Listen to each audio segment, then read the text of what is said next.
हर हर महादेव दोस्तों, स्वागत है आपका हमारे YouTube चैनल में। आज हम आपको बताएंगे सावन सोमवार की व्रत कथा। देवों के देव महादेव बहुत ही भोले भाले माने जाते हैं, इसलिए उनका एक नाम भोलेनाथ भी है।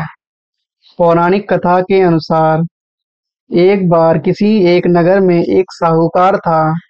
उसके घर में धन की कोई कमी नहीं थी, लेकिन कोई संतान न होने के कारण वह बहुत दुखी था। संतान प्राप्ति के लिए वह हर सोमवार को व्रत रखता था और पूरी श्रद्धा के साथ शिव मंदिर जाकर भगवान शिव और माता पार्वती की पूजा करता था। उसकी भक्ति देखकर एक दिन मां पार्वती प्रसन्न होकर भगवान शिव से साहूकार की मनोकामना पूर्ण करने का निवेदन किया।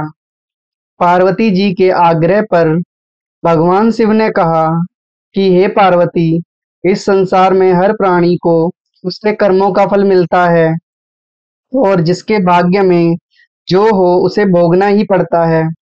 लेकिन पार्वती जी ने साहूकार की भक्ति देखकर उसकी मनोकामना पूर्ण करने की इच्छा व्यक्त की। माता पार्वती के आग्रह पर शिवजी ने साहूकार को पुत्री पुत्र प्राप्ति का वरदान तो दिया, लेकिन उन्होंने बताया कि यह बालक 12 वर्ष तक ही जीवित रहेगा। माता पार्वती और भगवान शिव की बातचीत को साहूकार सुन रहा था, इसलिए उसे ना तो इस बात की खुशी थी और ना ही दुख। वह पहले की भांति शिवजी की पूजा करता रहा। कुछ समय के बाद साहूकार की पत्नी ने एक पुत्र को जन्म दिया। जब वह बालक 11 वर्ष का हुआ तो उसे पढ़ने के लिए काशी भेज दिया गया।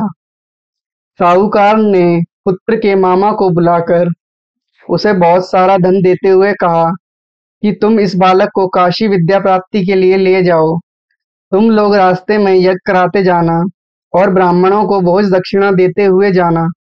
दोनों मामा भांजे इसी तरह यज्ञ कराते और ब्राह्मणों को दान दक्षिणा देते काशी नगर निकल पड़े।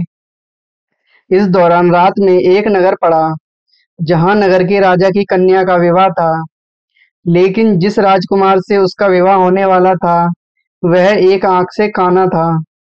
राजकुमार के पिता ने अपने पुत्र के काना होने की बात छुपाने के लिए सोचा, क्यों न उसने साहूकार के पुत्र को दूल्हा बनाकर राजकुमारी से विवाह करा दूं। विवाह के बाद इसको धन देकर विदा कर दूंगा और राजकुमारी को अपने नगर ले जाऊंगा। लड़के को दूल्हे के वस्त्र पहनाकर राजकुमारी से विवाह करा दिया गया। साहूकार का पुत्र ईमानदार था, उसे यह बात सही नहीं लगी, इसलिए उसने अवसर पाकर राजकुमारी के दुपट्टे पर लिखा कि तुम्हारा विवाह तो मेरे साथ हुआ है, लेकिन जिस राजकुमार के संग तुम्हें भेजा जाएगा वह एक आंख से काना है। मैं तो काशी पढ़ने जा रहा हूँ। जब राजकुमारी ने चुन्नी पर लिखी बातें पढ़ी तो उसने अपने माता पिता को यह बात बताई।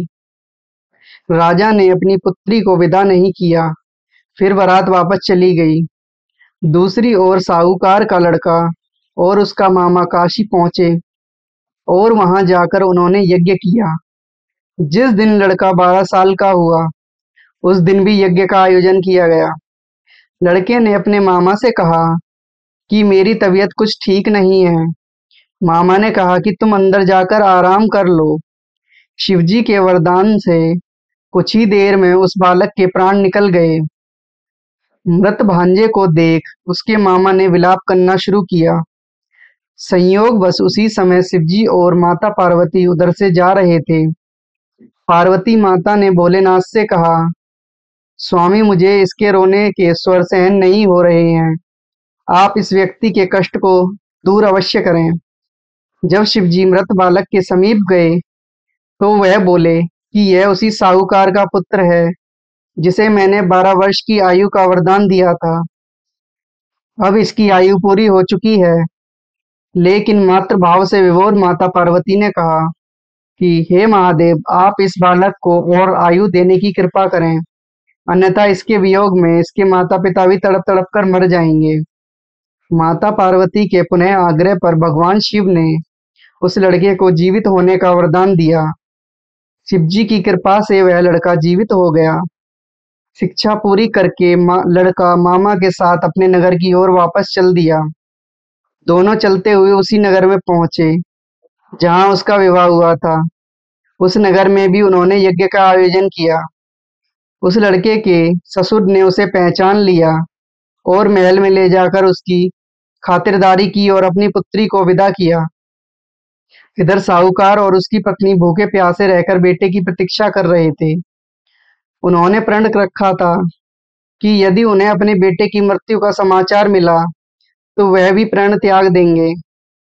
परंतु अपने बेटे के जीवित होने का समाचार पाकर वह बेहद प्रसन्न हुए। उसी रात भगवान शिव ने साहूकार के स्वप्न में आकर कहा, हे श्रेष्ठी, मैंने तेरे सोमवार के व्रत करने और व्रत कथा सुनने से प्रसन्न होकर तेरे पुत्र को लंबी आयु प्रदान की है।